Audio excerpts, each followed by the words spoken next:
Good morning. Welcome, everyone.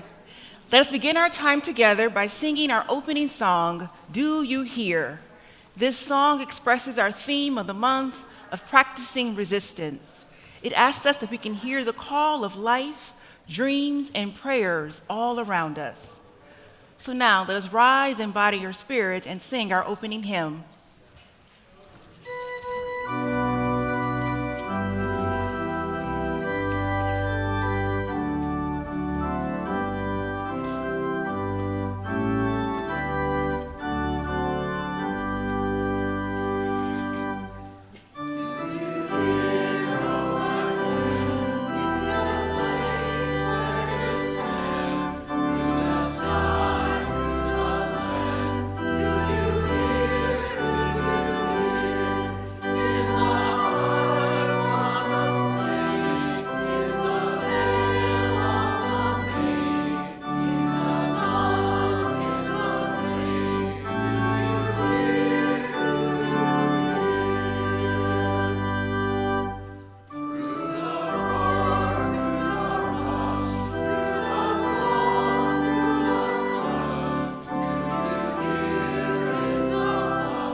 Good morning, church.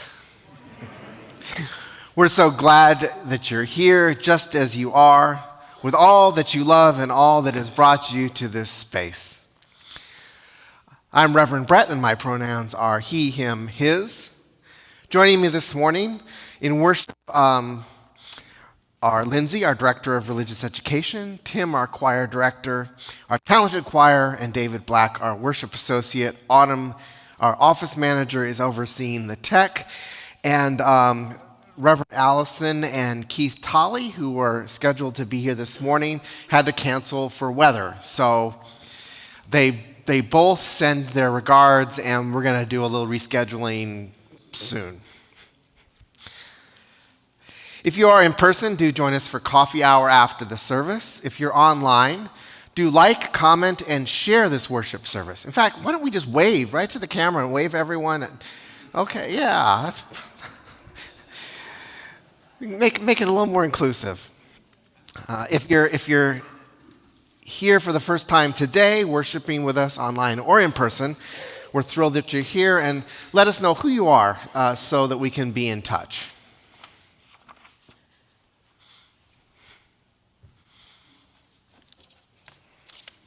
I'm David Black, your worship associate for today. My pronouns are he, him, and his. We are worshiping in the homeland of the indigenous Ho-Chunk and Potawatomi people and are humbled to be on this sacred ground. This land, this country, this liberal faith, and our very lives are inherited from the complicated intersections of oppression, freedom, resistance, migration, war, justice-making, and hope. From these legacies, we learn, grow, seek repair, give thanks, and build a better world for those who will inherit our choices. We gather today for worship, and as we gather, we join in our sacred ritual. The flaming chalice is the symbol of our faith, a beacon of truth, a fire for justice, and a warmth for the soul. Luke, who is 8 years old, will light our chalice this morning. He wants to let you know that he finished the Stranger Things series, and he's looking forward to the Stranger Things Tales of 85.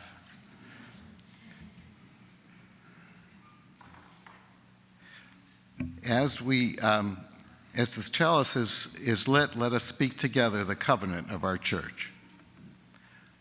Love is the spirit of this church, and reason is its guide, to dwell together in peace, to seek truth and freedom, and to serve human need. This is our covenant. Now let us sing together our chalice response song.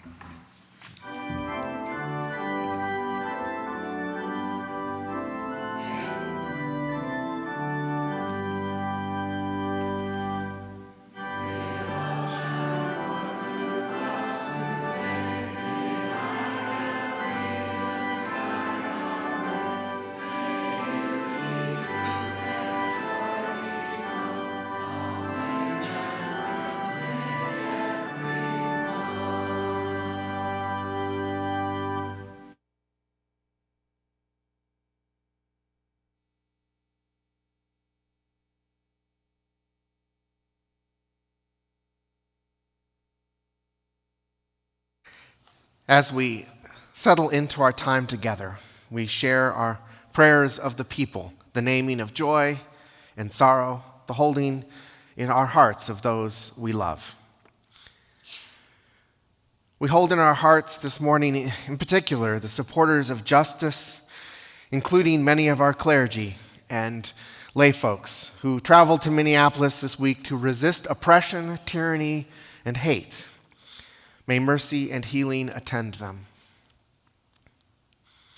We hold in our hearts Renee Good and Alex Pretty, two killed in the line of duty, as we say, for it is a duty to resist oppression. May mercy and healing attend us. We hold in our hearts the complexity of these times, which has pitted families and residents of this country against one another. May mercy and healing attend us.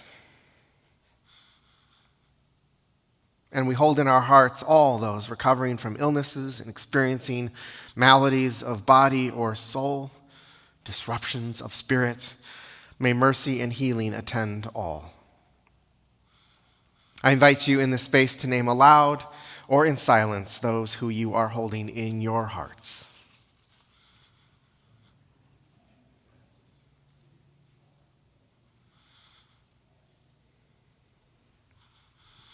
Let us turn now and greet our neighbors in fellowship.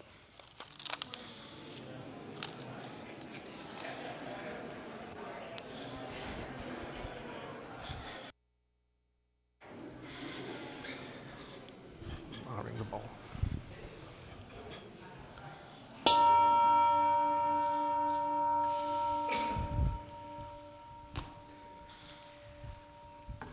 Our call to worship this morning.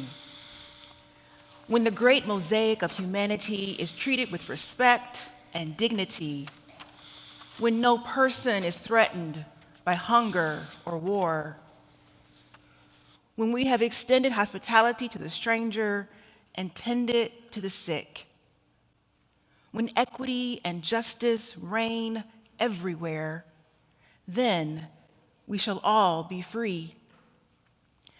Guided by our flame, we hold that moment in our spirit and in our minds until we can make it real. Come, let us worship together.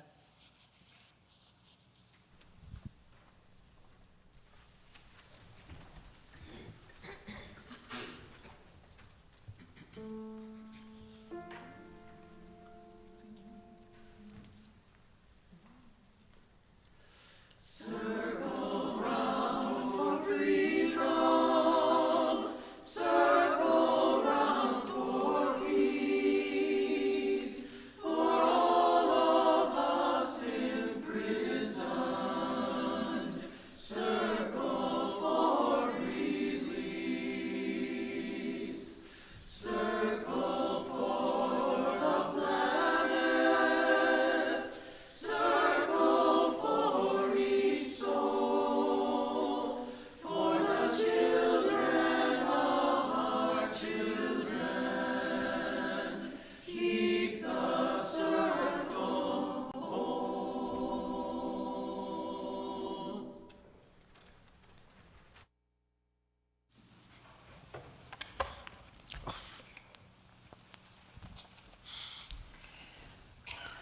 Today we have the honor of having a child dedication. So I'd like to invite the family of the children who are being dedicated to come forward.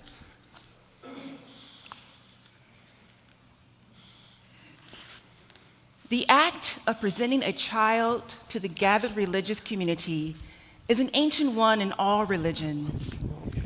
Birth is a sacred event, a new hope for the world. In this ceremony, we celebrate and affirm the inherent worth of these children and all children. By sharing their children with this religious community, parents acknowledge that a child is more than a private possession, but a new being in whom we all have a responsibility and who we all welcome into our hearts. We take joy in the promise of the future which each newborn, every child brings to us and the world. Do we as a congregation promise these children our care and support as they grow? I invite you now to pull out your insert and respond in unison, beginning with "In the Spirit," together. In the spirit of our free religious search, we welcome these children. For our part, we pledge them the guardian of love and care of this congregation as we strive together to serve the noblest purposes of life. We will be generous and caring in the nurture of these children to the end that they may grow to know love, truth, beauty, goodness, and peace. As parents, of all the gifts you can give your children, the greatest by far will be your unconditional love. You will also have the opportunity, being part of a religious community, to raise these children in our midst, showing them by your involvement that we are committed to the values which are abiding, and that they can learn their rights and privileges, responsibilities, and their human heritage of the interdependent web of life. Do you promise, parents, that to the best of your ability and with the support of this congregation, you will be examples to these children so that they can follow toward all that enriches and delights their spirit? So we will. And children and youth, I have a question for you. As the children and youth of this congregation, your welcome is sacred and unique. You are the ones who will grow alongside those we welcome today. So I ask, will you support and nurture by being good and playful friends these children we celebrate this morning? If so, respond, "We do." Parents, what names do you give these children? Cora and Kellen.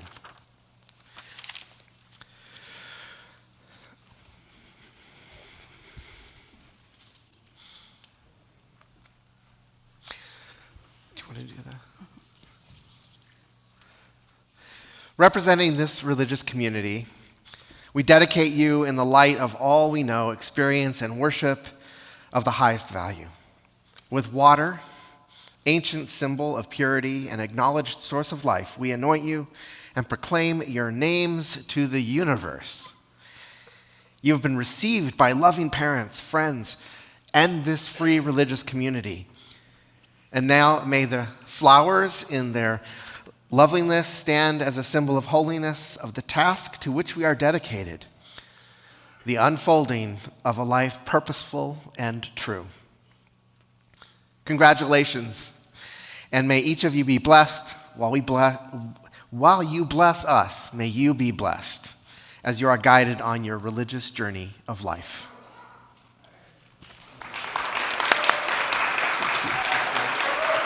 Thank you. What's that? You get to keep the flowers. You're welcome. We will now sing our children and youth on to their religious education classes now. This little light of mine. I have to put them in there.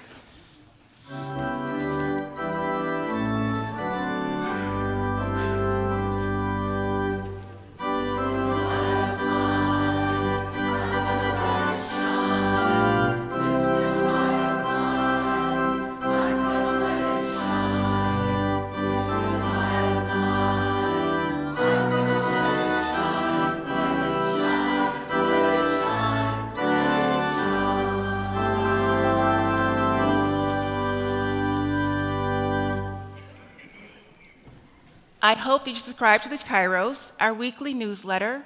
Please be sure to read it for announcements about upcoming events and activities. This week, I want to highlight that this afternoon at Emmanuel Lutheran Church, there will be a vigil in support of our citizens and friends in Minnesota. Next, we celebrate the life of Jesse Parker on Saturday, January 31st at 11 a.m. We will meet here at the church with a reception to follow. Our activity fair will occur today after service. Come to learn about opportunities to serve, connect, and help grow our congregation. I see lots of familiar faces, so if you're looking for new opportunities, there are lots of groups in the Deal Hall after the service to learn about. And so now we'll have a little pop quiz about email spam to see if you're reading the Kairos.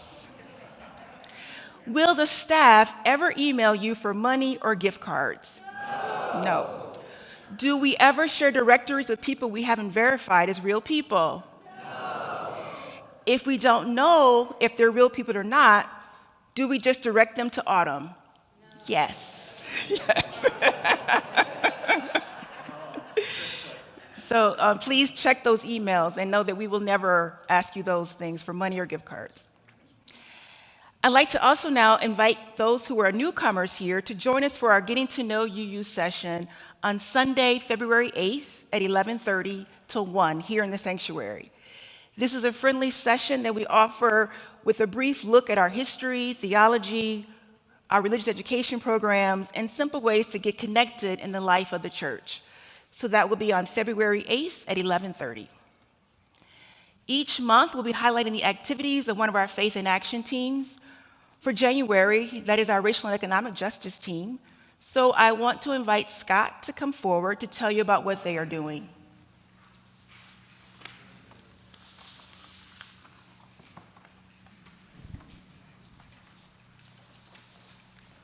Okay. This is not spam. Hey everyone, it's me again. Hi, I'm Scott G. I'm Scott G. My pronouns are he, him, his. And along with the lovely and talented Gloria Perez, I co-lead the Racial and Economic Justice team. We are currently still looking for folks to join our UU Common Read discussion, which will commence next month, date and time to be determined. The book title is Social Change Now, a reflection for a guide for reflection and connection. From the author, I took an excerpt from the author. Social Change Now is a resource that will accompany individuals and organizations not only in times of crisis, but throughout their lifelong social change journeys to build connected communities and equitable systems in the world. And if you need a book, you'll have to order it from Amazon or In Spirit UUA bookstore. We are out of them. And there will be a sign-up sheet in Deal Hall. We already mentioned the activity fair, and today is also the Sex and Gender Team monthly meeting at 11:30 in the youth room. Now to the offering. 80% of what's collected today will go to the Good Shepherd YMCA, which is the newest Y in the area. The YMCA strengthens community life by offering programs that support health, youth development, and connection for individuals and families. Giving is one way we put our values in motion by helping to expand welcoming spaces and providing practical support that can make a real difference in the everyday lives. The offering will now be given and most gratefully received. Thank you.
I invite you now to a time of prayer and meditation.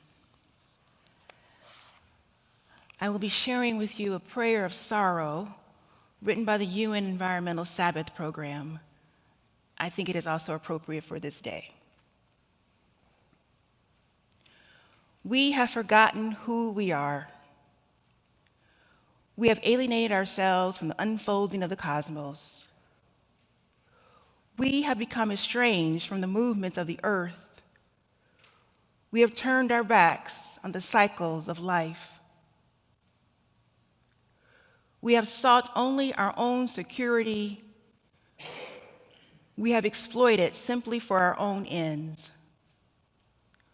We have distorted our knowledge. We have abused our power. Now the land is barren, and the waters are poisoned, and the air is polluted. Now the forests are dying, and the creatures are disappearing, and the humans are despairing. We ask forgiveness. We ask for the gift of remembering. We ask for the strength to change. I invite you now into a moment of silence to contemplate the thoughts and prayers of your heart.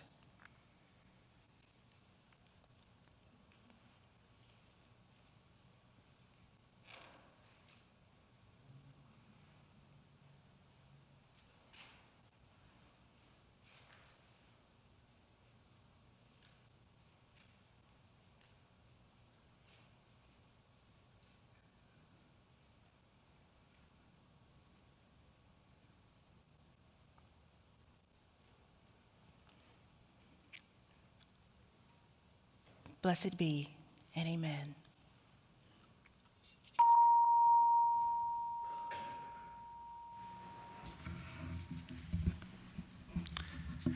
A little history of resistance. In 1967, at the height of the Vietnam War, more than 20,000 individuals signed a document entitled "A Call to Resist Illegitimate Authority."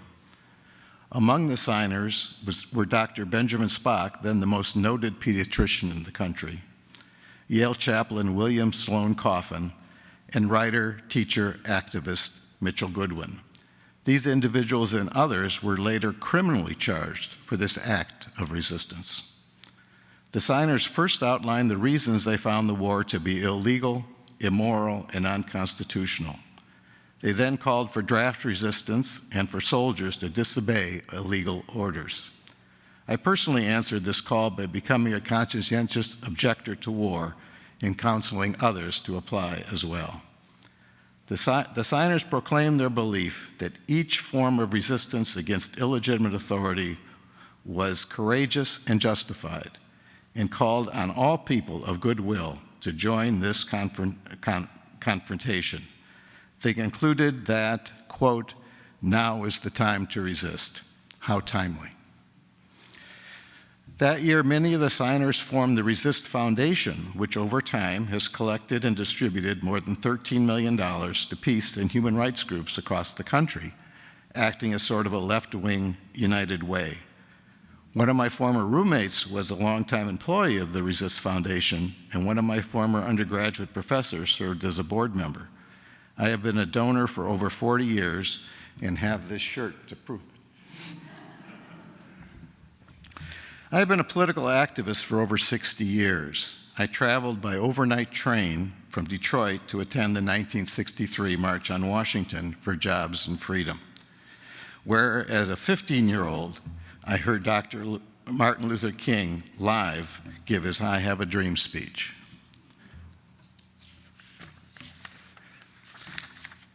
As a college student, I was inspired by Mario Savio's famous speech, "Bodies Upon the Gears," given during the University of California, Berkeley free speech movement. Part of what he said was, "There is a time when the operation of a machine becomes so odorous, makes you so sick at heart, and you just can't take it. You can't even passively take part, And you've got to put your bodies upon the gears and the wheels, upon the levers, upon all apparatus, and you've got to make it stop. And you've got to indicate to the people who run it, the people who own it, that unless there is freedom, the machine will be prevented from working at all. And this is a picture of him giving that speech. One of my favorite pictures of is a sit-in at the administrative office at the University of Michigan in 1970 or so. The picture on the screen is a little fuzzy, but you may be able to make out me with my long hair and beard and my former wife, Lynn Liston.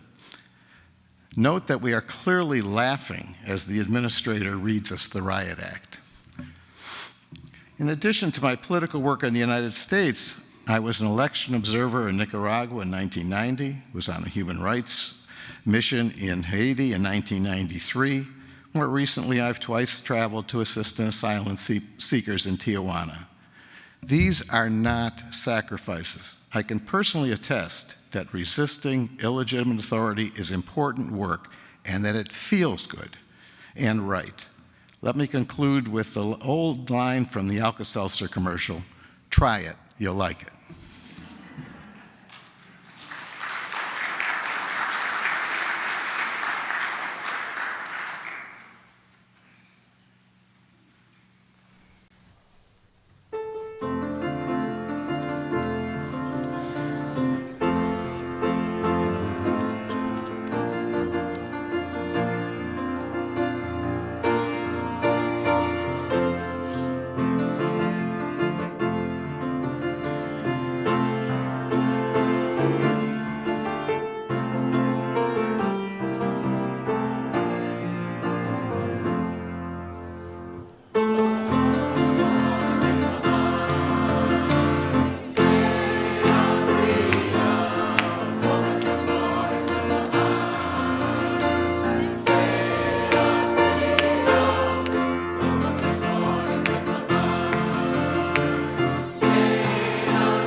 Not going to risk it.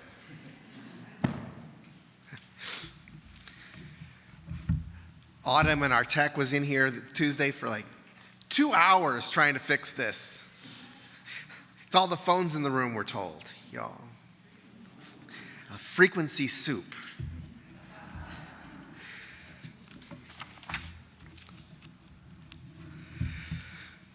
So the sermon this morning is obviously different with Allison and Keith not here. I'm calling it, what did I decide to call it? No. I got music as metaphor resolving global conflict in a warring world. How about that? So our first reading is from Sweet Dreams in America by Sharon Welch. It's on jazz. In an interview with Dizzy Gillespie in Cuba, musician Chico Friedman recalled that the interview asked one of those questions jazz players hear all the time, "What is jazz?" Well, Dizzy answered the question right away. He said, "Jazz is the search for truth." And as soon as he said that, the light went on, and Freeman added, "And truth is what? Not what was or will be. Truth is in the moment. To play who you are at the moment is a skill that has to be developed in all musicians. To play who we are at this moment, what does this mean for our work in justice? At times, in the midst of our multi-form political efforts, we respect each other and we listen deeply to each other. We may then get sparked by the boldness and insights of others, by other communities, by others within our own community, inspired not to replicate their efforts, but to act with a similar degree of boldness, energy, and expertise. Our communities can then have the power and flexibility of jazz. This happens as we focus not just on particular strategies for social justice, but also on the values, the connection, and the community from which questions, analyses, strategies, and policies emerge. And a second reading by Wes Nisker in Tricycle. Harpo Marx is my teacher. His perfect silence and perpetual grin are marks of a great sage, and always remind me of our sublimely ridiculous human condition.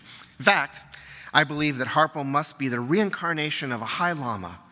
His air horn is reminiscent of the great Tibetan horns that announce emptiness wherever they are blown. And of course, he always practices the great mudra of placing his leg in someone else's arm, which is a gesture of surrender and great compassion. Here, he is saying, take my leg in case you might need an extra one. Could there be a greater enlightened being? Thus ends this morning's readings.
This morning's reflection was first delivered at General Assembly several years ago as the Borden Sermon.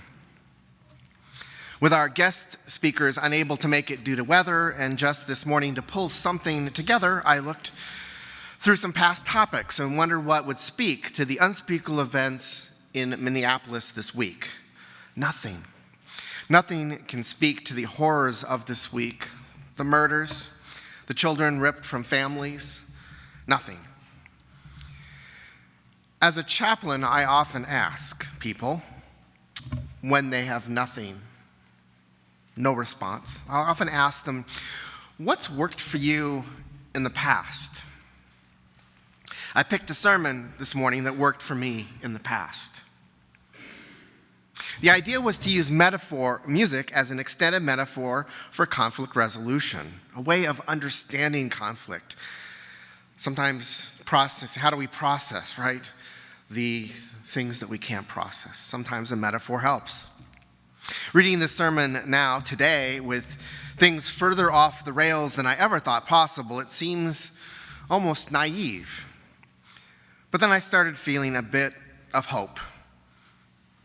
Jazz critic Jad Rahusula once said that music can teach us to hear the world differently. Let's see. It was in Alaska right before the first Gulf War when I first saw how music can teach us to hear the world differently. I learned firsthand about the power of music to mediate seemingly unbridgeable gaps as we were going to war.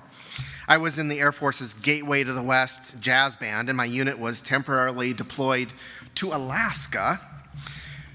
It was summer, waiting anxiously to hear if we'd be sent to the Middle East.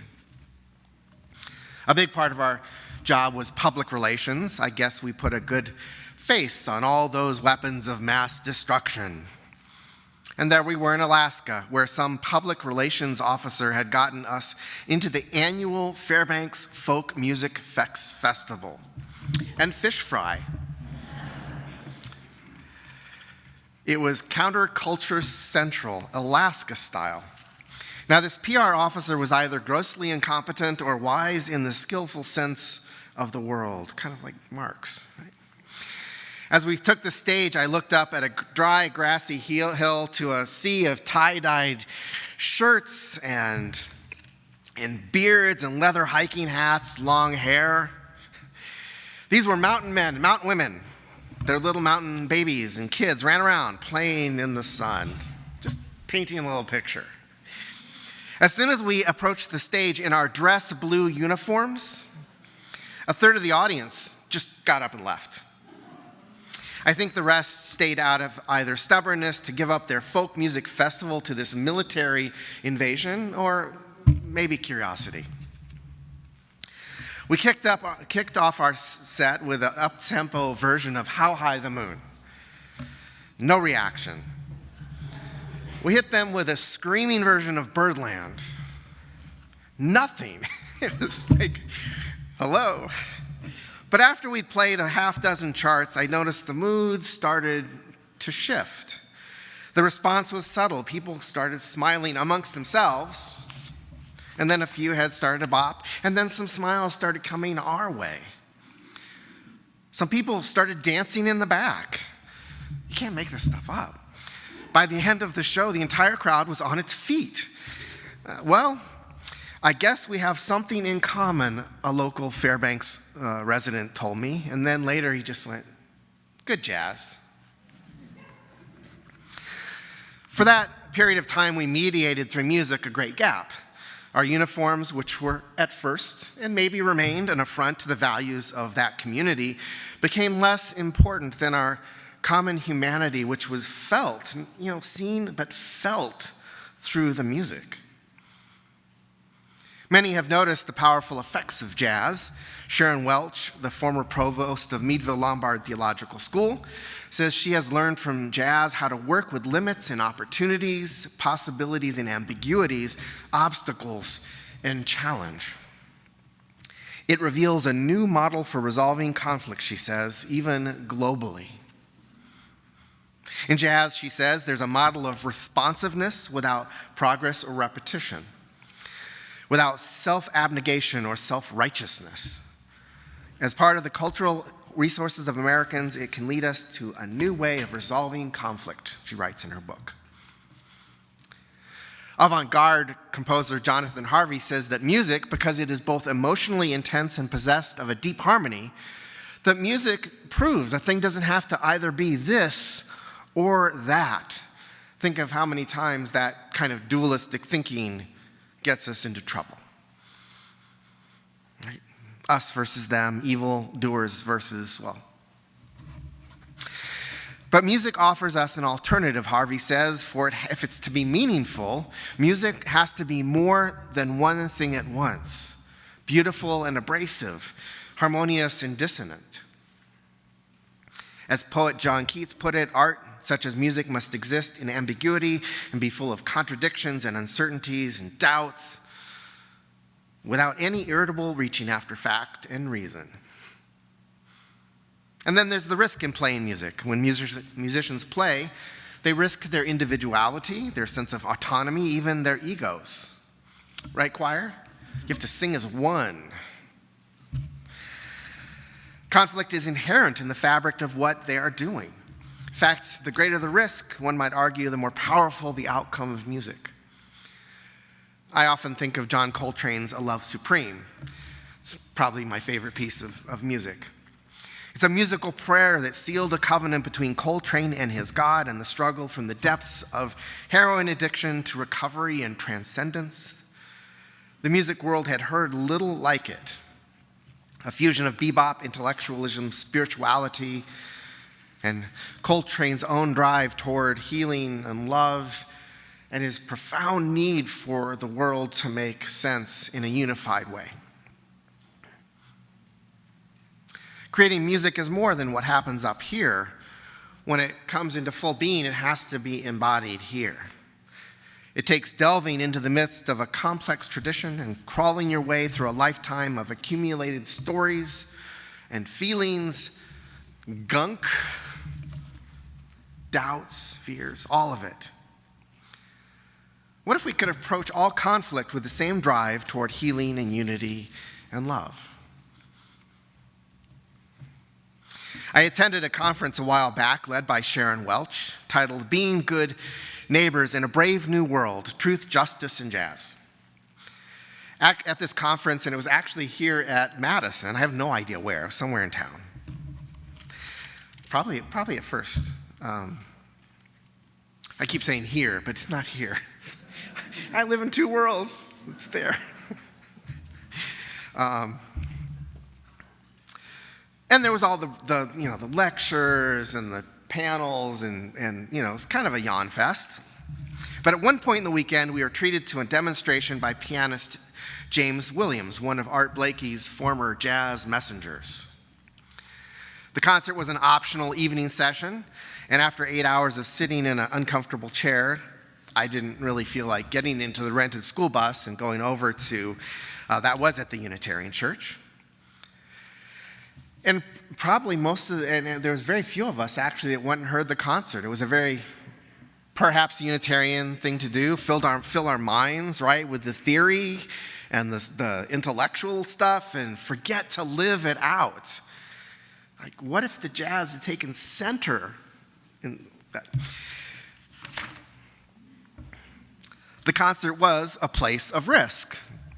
What kind of jazz would be played? I'm too hungry, too tired to go. Lots of excuses. I don't even know if I like jazz, someone asked me. Or told me. Actually, the jazz I listened to that night wasn't easy for me to get into at first. I'm a fan of bebop and free jazz, where combinations of instruments throw ideas back and forth. It gets a little chaotic. It resolves into the great, oh yeah. Right? That night's program was the American Songbook on the piano. He later told me he was playing what he thought Unitarians would like. It's like, ouch. Nothing wrong with the American Songbook.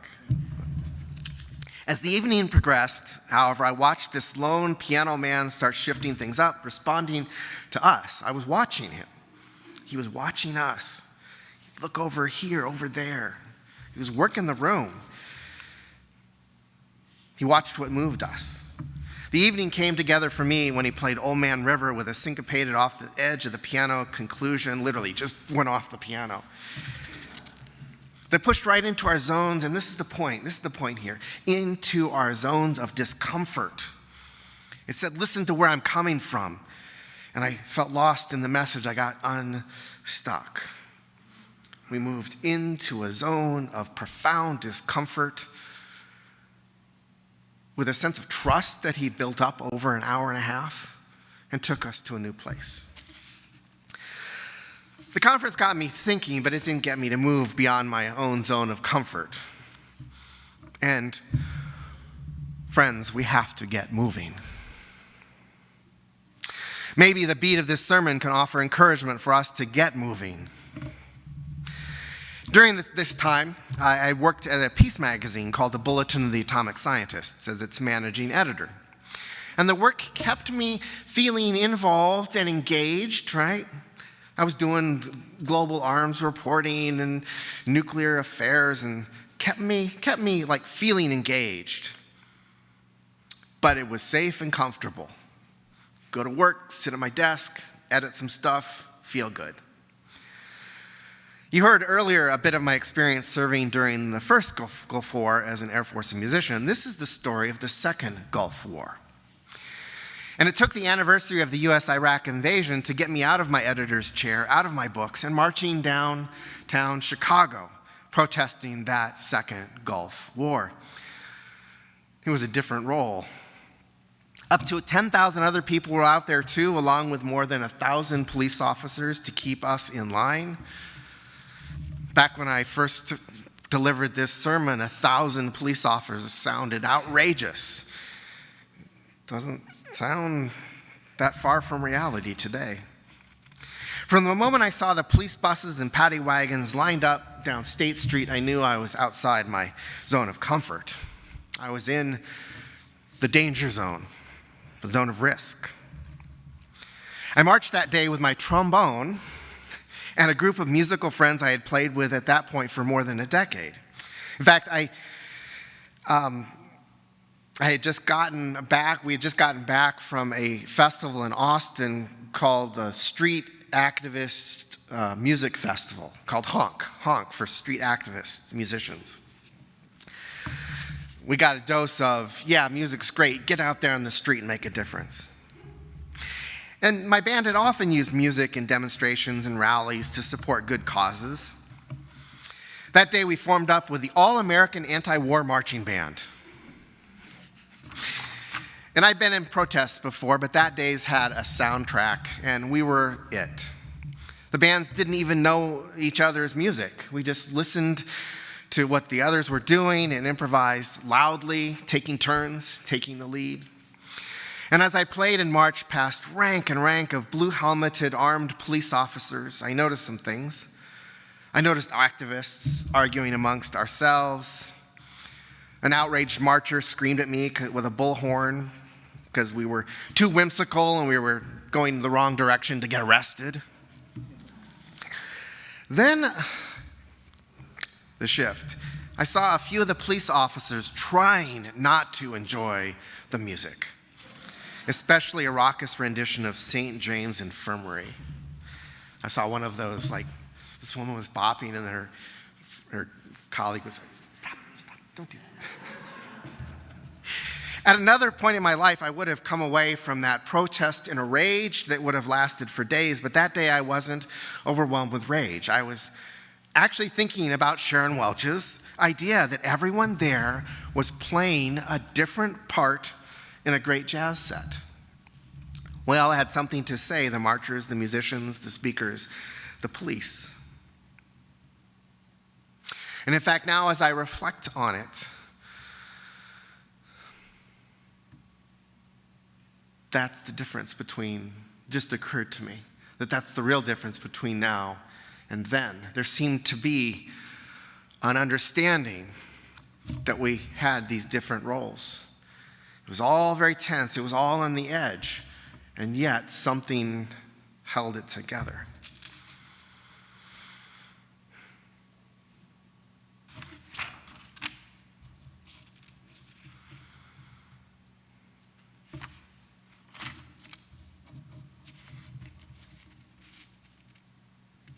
And this is where my original sermon's call to action fails today. It was too naive. It was written for a different time. I'm skipping past, you noticed, some of the intellectual, scholarly stuff. Got to prove I'm smart, that I went to school. No, what we need in these times is our hearts. Because people are dying. People are going off the rails. As I mentioned, I've been in like most of us, many protests, right? Many actions. And I've never really feared for my life. When we act today, we're on the line. And so I end this morning with a different call to action than I had back then. We've been protesting, we've been watching. Now we need to turn up the volume to an 11. In fact, for many of us in this administration during the last year and whatever, it's not very long. I think a lot of us have been waiting. What are the roles, right? The roles all feel different. What are the roles? Where are the lines going to form? We have one right up the street, right up the highway. I keep thinking I'm in Madison. You go to Madison, and then you go up the highway. You take a left, you head up to Minneapolis, St. Paul. The world deserves a lot of us, and if we don't join this chorus of people demanding justice, and there are a lot of ways of doing that, to put your body on the line if you're able, to make your voice be heard in whatever way you can.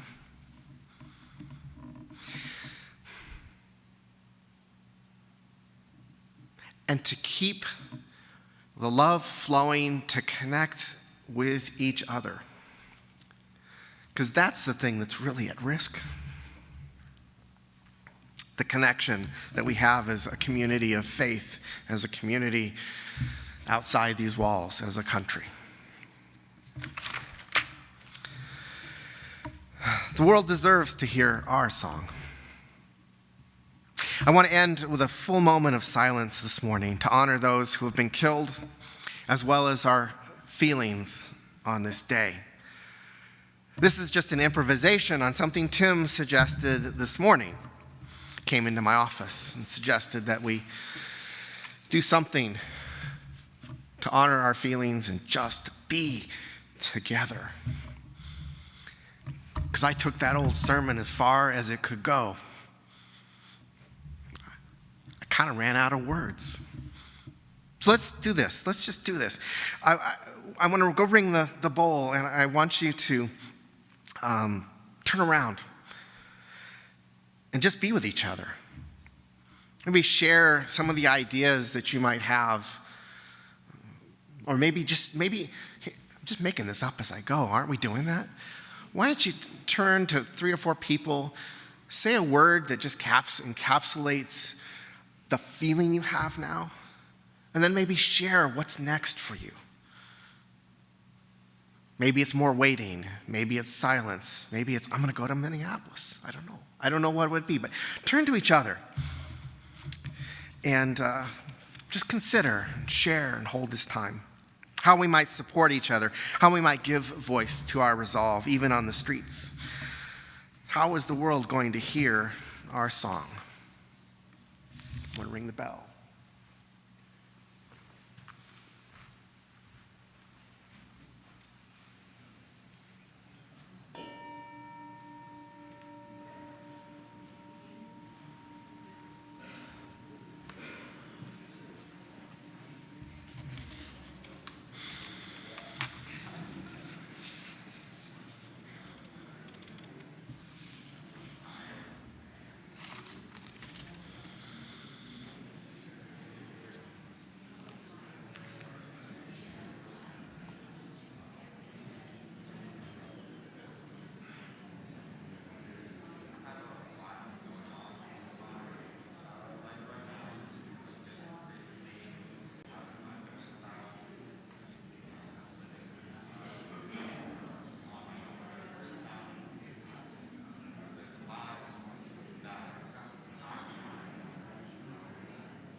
How'd that go? We can talk more about it in coffee hour. And the activity fair after this. Let's rise in body or spirit for our closing hymn, 318, We Would Be One.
The words for our benediction were written by Manish Mishra Marzet.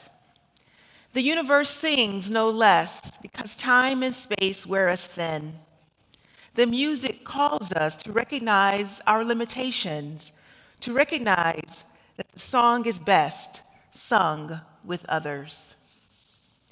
And now, while David extinguishes our chalice, but not the light of truth, the warmth of community, or the fire of commitment which we carry until we are together again, I invite you to join hands for our closing blessing.